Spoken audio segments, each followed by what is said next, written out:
पितरों को समर्पित पितृपक्ष श्राद्ध। घर में यहाँ जलाते एक दीपक। पितृदोष बदल जाएगा पितृ आशीर्वाद में। मिलेगी सभी कष्टों और संकटों से मुक्ति। ओम गण श्री महागणेशाय नमः। राधे राधे दोस्तों, कैसे हैं आप सब। दोस्तों, इस बार पितृपक्ष 10 सितंबर को शुरू हो रहे हैं और 25 सितंबर सब पितृ अमावस्या पर समाप्त होंगे। जैसा कि नाम से ही स्पष्ट होता है, पितृपक्ष यह पितरों का पक्ष है, यानी कि यह पितरों को समर्पित दिन होते हैं। इन दिनों में पितरों की आत्मा की शांति के लिए श्राद्ध, तर्पण और पिंडदान किए जाते हैं।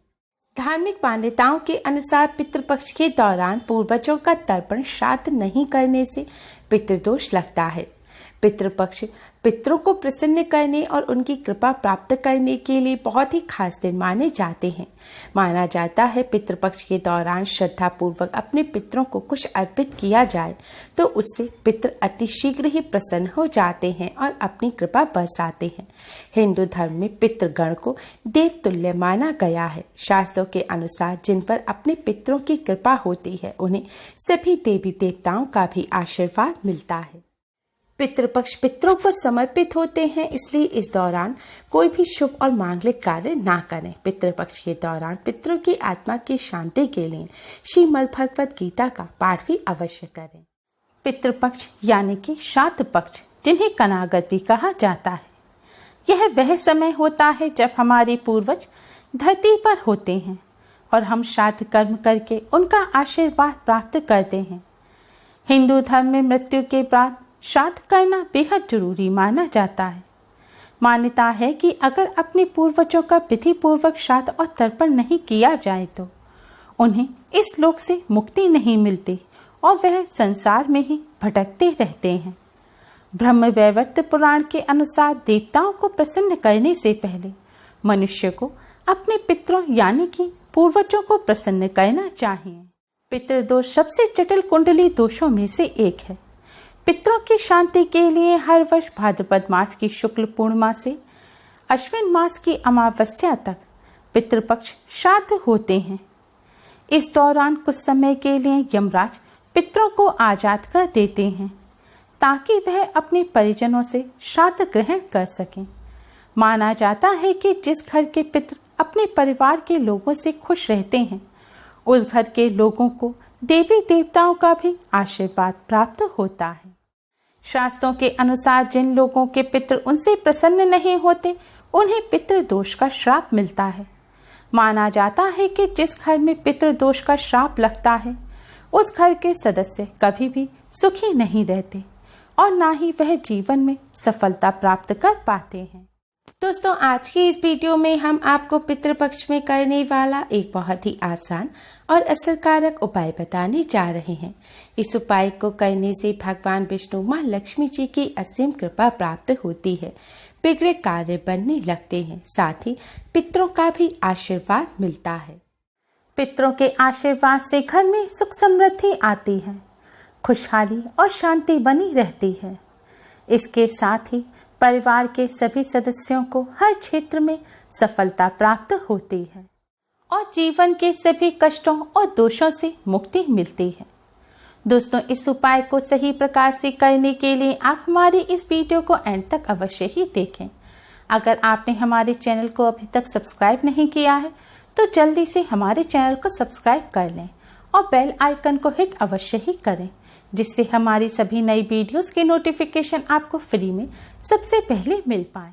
दोस्तों, वैसे तो यह उपाय पितृपक्ष में रोजाना करना चाहिए क्योंकि यह 16 दिन पितरों को समर्पित होते हैं, लेकिन अगर रोजाना ना कर सके तो पितृपक्ष की पूर्णिमा, पितृपक्ष की अमावस्या और पितृपक्ष की एकादशी के साथ ही आपके पितरों की जो मृत्यु तिथि है उस दिन आप इस उपाय को अवश्य ही करें और पितृपक्ष की अमावस्या पर भी अवश्य करें। यह उपाय आपको संध्या काल या रात्रि के समय करना है। इस उपाय को सुबह या दोपहर के समय ना करें। उपाय करने के लिए अच्छी तरह से मुंह हाथ पैर धोकर साफ हो जाएं और स्वच्छ वस्त्र धारण करें। इसके बाद एक दिया तैयार करें। दिए में एक रुई की बाती लगाएं और शुद्ध घी भरें।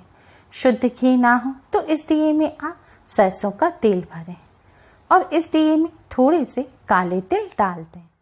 इस उपाय को करने के लिए आप मिट्टी का, पीतल का या आटे का कैसा भी दिया ले सकते हैं। अगर आप आटे का दिया ले रहे हैं तो ध्यान रखें आटा साफ मड़ा होना चाहिए और आटे में नमक भी नहीं होना चाहिए। दिया बनाने के बाद अब आप अपने घर के सबसे दक्षिण कोने को साफ करें।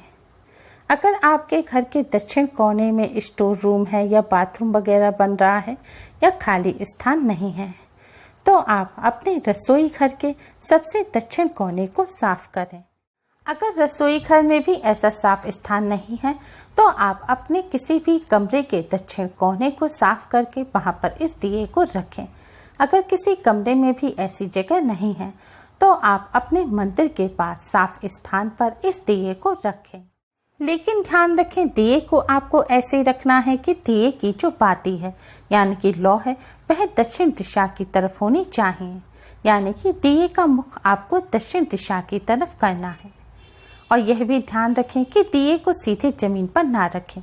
दिए के नीचे कोई कपड़ा बिछा दें या कोई कटोरी प्लेट रख दें या फिर थोड़े से साबुत चावल रख दें। सीधे जमीन पर दिया ना रखें। सीधे जमीन पर रखा हुआ दिया अपूर्ण माना जाता है। दिया जलाने के बाद सबसे पहले आप भगवान श्री गणेश को प्रणाम करें, फिर भगवान विष्णु, माँ लक्ष्मी जी को प्रणाम करें। इसके बाद पितृदेव को प्रणाम करें। भगवान जी से अपने पितरों की आत्मा की शांति और मुक्ति की प्रार्थना करें। इसके बाद पितरों से पितृदोष से मुक्ति की प्रार्थना करें। इसके बाद अब आप भगवान विष्णु जी के महामंत्र ओम नमो भगवते वासुदेवाय का 11 बार जाप करें। मंत्र का जाप करने के पश्चात अब आप पितृदेव के इस मंत्र का 108 बार जाप करें। मंत्र इस प्रकार है, ओम पितृ देवताय नमः, ओम पितृ देवताय नमः। इस मंत्र का आपको 108 बार जाप करना है। आप किसी माला पर जिस पर आप मंत्र का जाप करते हैं उस पर भी इस मंत्र का जाप कर सकते हैं, या फिर उंगलियों पर गिनकर या माचिस की तीली पर या मिश्री के दाने पर गिनकर भी आप इस मंत्र का जाप कर सकते हैं। दोस्तों ध्यान रखें इस मंत्र का जाप आपको दक्षिण दिशा की तरफ मुख करके ही करना है। शास्त्रों में बताया गया है कि पितृलोक दक्षिण दिशा में है। दक्षिण दिशा पितरों की दिशा होती है। इस दिशा में पितरों का वास होता है। श्राद्ध पक्ष में दक्षिण दिशा में इस प्रकार दिया जलाने से और मंत्र का जाप करने से पितृदेव की असीम कृपा प्राप्त होती है और पितृदोष पितृ आशीर्वाद में बदल जाता है। मंत्र का जाप करने के बाद आप अपने पितरों को, अपने पूर्वजों को प्रणाम करें और सभी कष्ट, दुख, दरिद्रता को दूर करने की प्रार्थना करें। दोस्तों इस उपाय को करते समय कुछ बातों का विशेष ध्यान रखें। इस उपाय को करते समय स्वच्छता और पवित्रता का विशेष ध्यान रखें। महिलाएं पीरियड के दौरान इस उपाय को ना करें। इस उपाय को जरूरी नहीं है परिवार का कोई एक सदस्य ही रोजाना करे। इसे परिवार में कोई भी कर सकता है और यह भी जरूरी नहीं है कि घर के पुरुष या लड़के ही इस उपाय को करें। इस उपाय को घर की बेटियां, बहुएं भी कर सकती हैं। इसके साथ साथ इस बात का विशेष ध्यान रखें कि पितृपक्ष में आप किसी भी प्रकार की तामसिक चीजों का सेवन ना करें। पितृपक्ष में प्याज, लहसुन, मीठ, अंडा, तंबाकू, सिगरेट, शराब इत्यादि चीजों का भूलकर भी सेवन ना करें और यह दिया आप अपने घर पर ही जलाएं। अगर आप किसी और के घर गए हुए हैं तो किसी और के घर में आप इस दिए को अपने पितरों के नाम से ना जलाएं। यह उपाय आपको अपने घर पर ही करना है। पितृपक्ष के दौरान कोई भी शुभ कार्य नहीं करना चाहिए। इस दौरान कोई वाहन या नया सामान ना खरीदें। रोजाना की जरूरत के अलावा कोई भी नया सामान पितृपक्ष में नहीं खरीदना चाहिए। पितृपक्ष के दौरान नाखून नहीं काटने चाहिए, बाल नहीं काटने चाहिए, दाढ़ी मूछ भी नहीं बनानी चाहिए। पितृपक्ष में गायों, ब्राह्मणों, कुत्तों, चींटियों, बिल्लियों को भोजन अवश्य ही कराना चाहिए। पितृपक्ष के दौरान कोई भी सौंदर्य प्रसाधन की चीज लगाने से बचें। पितृपक्ष के दौरान लड़ाई झगड़े ना करें, प्रेम से रहें, किसी की निंदा ना करें, किसी की चुगली ना करें। पितृपक्ष के दौरान इन सभी बातों का विशेष ध्यान रखें। दोस्तों, अगर आपने दिया चावलों पर रखकर जलाया है तो अगले दिन सुबह उठकर आप उन चावलों को पक्षियों को डाल दें। अगर आपने आटे के दिए का इस्तेमाल किया है तो उस दिए को भी आप पक्षियों को डाल दें। अगर मिट्टी या पीतल का दिया इस्तेमाल किया है तो आप उस दिए को दोबारा इस्तेमाल कर सकते हैं। उम्मीद है आपको हमारी ये वीडियो पसंद आई होगी। प्लीज़ लाइक करें। हमारी इस वीडियो को अपने फ्रेंड्स और रिश्तेदारों में ज़्यादा से ज़्यादा शेयर करें, जिससे वह भी इसका लाभ उठा सकें। हमारी और भी वीडियोस के लिए हमारे चैनल को सब्सक्राइब करना ना भूलें। Thanks for watching. Radhe Radhe.